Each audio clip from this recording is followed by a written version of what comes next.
Hello everyone, so welcome back to my YouTube channel science की पाठशाला में प्रिया। तो कैसे हैं आप सब? आई होप आप सब बहुत अच्छे होंगे। बहुत अच्छे से आप लोग ने पढ़ाई भी आपकी चल रही होगी। तो बिना किसी देरी के, जैसा कि आप सबको पता है कि अभी हम क्लास 12th का 4 चैप्टर कर रहे हैं और पता नहीं अभी आज मैं कोशिश करूँगी इसको ख़त्म करें। अब बहुत ज़्यादा टाइम से यही चैप्टर चल रहा है। तो बिना किसी देरी के अब हमें क्रोमोसोमल डिसऑर्डर बस पढ़ने हैं, उसके बाद आपका ये चैप्टर बिल्कुल कंप्लीट है। और अगर आप अभी न्यू हैं और इसको देख रहे हैं इस चैनल को, तो प्लीज़ आप इस चैनल पे क्लिक करके जाके आप प्लेलिस्ट चेक कर सकते हैं। बहुत कुछ मैंने अपलोड कर रखा है। आपको अगर वीडियो पसंद आती है, एक्सप्लेनेशन अच्छा लगता है, तो आप चैनल को सब्सक्राइब कर सकते हैं, वीडियो को लाइक कर सकते हैं। और चलिए बिना किसी देरी के शुरू करते हैं क्रोमोसोमल डिसऑर्डर्स। तो बेसिकली देखिए, अब क्रोमोसोमल डिसऑर्डर्स होते क्या हैं, कैसे होते हैं, वो हम देखते हैं। The chromosomal disorders on the other hand are cause due to absence और एक्सेस और एबनॉर्मल अरेंजमेंट ऑफ वन और मोर क्रोमोसोम। अब इसमें क्या बोला है कि ये आपका कैसे होता है, जब या तो गायब हो जाए, या तो बहुत ज़्यादा हो जाए, या एबनॉर्मल अरेंजमेंट अगर हो जाए एक या उससे ज़्यादा क्रोमोसोम्स की, तो उसे हम क्या बोलते हैं? Chromosomal disorder. ठीक है। Failure of segregation of chromatids during cell division cycle results in the loss और gain of chromosome called aneuploidy. अब सबसे पहले देखिए एन्यूप्लॉइडी क्या होता है, सेग्रीगेशन क्या होता है। सेग्रीगेट होने का क्या मतलब है? अलग होना। जब सेल डिवीजन होती है तो उस टाइम पे जो क्रोमेटिड्स हैं वो जब आपस में अच्छे से सेग्रीगेट नहीं हो पाते हैं, तो उसकी वजह से या तो गेन हो जाता है या तो क्रोमोसोम का लॉस हो जाता है, और इसी को हम लोग क्या बोलते हैं? एन्यूप्लॉइडी। ठीक है। फॉर एग्जाम्पल डाउन सिंड्रोम, जो हम अभी पढ़ेंगे, बहुत आपको याद रखना है कि डाउन सिंड्रोम किस वजह से होता है, क्योंकि इसमें क्या होता है, जो क्रोमोसोम नंबर 21 है उस पर एक एक्स्ट्रा कॉपी आ जाती है, तो उसे डाउन सिंड्रोम हो जाता है। सिमिलरली टर्नर सिंड्रोम्स जो है वो आपका लॉस की वजह से होता है। एक्स क्रोमोसोम जो ह्यूमन फीमेल्स होती है उनमें लॉस हो जाता है। ठीक है। Failure of cytokinesis after telophase stage of cell division result in increase in whole set of chromosome in an organisms, और इस फिनोमेना को क्या बोलते हैं? पॉलीप्लॉइडी। पॉली मतलब क्या होता है? बहुत सारे। ठीक है, कि बहुत सारे आ गए हैं। तो इसमें क्या हुआ है, आपको पता है कि टीलोफेज जो स्टेज है, अगर आपने वो पढ़ा होगा सेल साइकिल वाला, तो उसमें क्या होता है? साइटोकाइनेसिस होते हैं, कि साइटोप्लाज्म जो है वो आपका अलग हो रहा होता है। तो उसमें क्या होता है, साइटोकाइनेसिस में जब साइटोकाइनेसिस का फेलियर हो जाता है after telophase stage of cell division, तो उसकी वजह से पूरा का पूरा जो सेट है वही एक्स्ट्रा हो जाता है क्रोमोसोम का, और उसको हम क्या बोलते हैं? पॉलीप्लॉइडी। और ये कंडीशन हम प्लांट्स में देख सकते हैं। ठीक है। इसमें जैसे हमारे पास 23 क्रोमोसोम्स हैं, जिसमें से आपके 22 ऑटोसोम्स और एक पेयर आपका सेक्स क्रोमोसोम, जिसमें XY कुछ भी हो सकता है। तो इसमें क्या बोल रहे हैं कि होल सेट ऑफ क्रोमोसोम्स, पूरा का पूरा सेट ही क्या हो जाता है? एक्स्ट्रा हो जाता है। ठीक है। तो इस चीज़ को आप लोग ध्यान रखिएगा। अब हम बिना किसी देरी के आगे चलते हैं। The total number of chromosomes in a normal human is 46।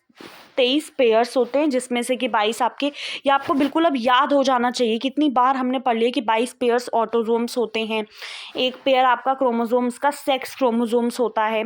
कभी कभार क्या होता है, थोड़ा रेयरली, मतलब ये चीज़ें रेयरली होती है लेकिन होती हैं, इधर या तो एक एडिशनल कॉपी आ जाए क्रोमोसोम की किसी इंडिविजुअल में, या फिर और एन इंडिविजुअल में lack one of any one pair of chromosome, या फिर मिसिंग हो जाए। ठीक है। अब जैसे इस कंडीशंस को या इस सिचुएशन को हम लोग ट्राइसोमी बोलते हैं, जिसमें ऑलरेडी 2 क्रोमोसोम प्रेजेंट है, इसके साथ एक एक्स्ट्रा क्रोमोसोम आ गया। ठीक है। तो इस चीज़ को हम क्या बोलते हैं? ट्राइसोमी। या फिर अगर गायब ही हो गया तो वो मोनोसोमी, सिंगल एक बचा है बस। सच अ सिचुएशन, इसकी वजह से ना बहुत परिणाम जो हैं उसके वो बहुत सीरियस हो सकते हैं। डाउन सिंड्रोम, टर्नर सिंड्रोम, ये कुछ एग्जाम्पल हैं आपके क्रोमोसोमल डिसऑर्डर्स के, इनको याद रखिएगा। जैसे आप यहाँ पे फोटो देखिए, ये जो है नॉर्मल 2 क्रोमोसोम है। आपको पहला जो क्रोमोसोम होता है वो बहुत बड़ा होता है, बाकी उसके बाद फिर छोटे होते हैं, और जो वाई वाला होता है वो सबसे छोटा होता है। अब जैसे इसमें देखिए आप, ये सब कुछ दो दो दो दो दो दो दो दो दो दो दो दो दिख रहे हैं, लेकिन अब आप यहाँ पे ऑब्जर्व कीजिए, ये 21th वाला है जिसमें कि आपको क्या दिख रहे हैं, 3 क्रोमोसोम दिख रहे हैं, तो ट्राइसोमी हो गई। ठीक है, अब आ जाते हैं सबसे पहले डाउन सिंड्रोम क्या होता है। डाउन सिंड्रोम जो ये जेनेटिक डिसऑर्डर है, इसका जो कॉज है वो क्या है, presence of an additional copy of chromosome number 21 पे एक एडिशनल कॉपी प्रेजेंट होती है, जिसकी वजह से ट्राइसोमी हो जाती है 21 पे। और ये जो डिसऑर्डर है ये सबसे पहले किसने डिस्क्राइब किया था, लैंगडॉन डाउन ने। ठीक है, किसने डिस्क्राइब किया था, लैंगडॉन डाउन ने, और उन्हीं के नाम पे डाउन सिंड्रोम पड़ा है, ये 1866 में इन्होंने किया था।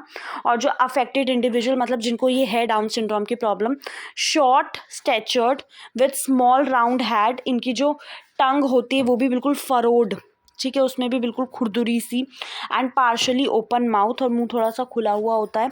और जो इनकी हथेली होती है, पाम जो है वो बिल्कुल ब्रॉड होता है विथ करेक्टरिस्टिक पाम क्रीज। और उसके बाद फिर जो फिज़िकल, साइकोमोटर और मेंटल, ये सब डेवलपमेंट तो आपको पता ही है कि इनमें ये सब डेवलपमेंट आपका रिटार्डेड होता है, अफेक्टेड होता है।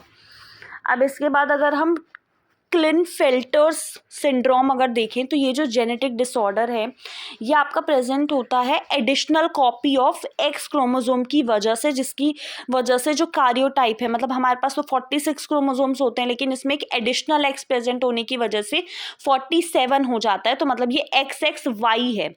और ऐसे इंडिविजुअल जो है ये ओवरऑल मेस्कुलिन होते हैं। अब इनमें देखो क्या है, XX है तो फीमेल वाला भी है, XY बन रहे हैं तो मेल वाला भी है, तो बॉडी एकदम मस्कुलिन होती है, लेकिन इसमें फेमिन डेवलपमेंट भी हो जाता है, ब्रेस्ट वगैरह आ जाता है,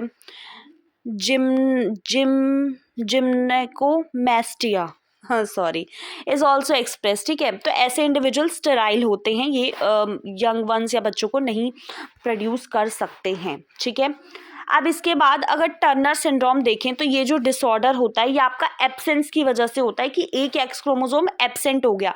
देखो क्लाइनफिल्टर में बढ़ गया, इसका नाम भी देखो कितना बड़ा है, क्लाइनफिल्टर्स, तो इसमें याद रखना एक बढ़ गया है, और टर्नर छोटा नाम है उसके मुकाबले, तो उसमें क्या हुआ है, कम हो गया है, तो एक एक्स कम हो गया है। ठीक है, तो 45 होते हैं XO। और ऐसी जो फीमेल होती है स्टेराइल होती है, क्योंकि इनकी जो ओवरीज आर रूडिमेंट्री, बिसाइड बाकी जो फीचर्स होते हैं इनमें दूसरे जो सेक्सुअल कैरेक्टर्स होते हैं वो नहीं होते, वो उसका नहीं होते वो। ठीक है, तो आप इनको देख सकते हैं, ये आपका फेमिनाइज कैरेक्टर है, और ये फीमेल है लेकिन short stature and under developed feminine character. ठीक है, अब अगर इसमें तो ये चैप्टर हमारा ख़त्म हुआ। आई होप आपको सब कुछ बहुत अच्छे से समझ में आया होगा। तो वीडियो को लाइक कीजिए, चैनल को सब्सक्राइब कीजिए। थैंक यू सो मच, अपना ध्यान रखिएगा।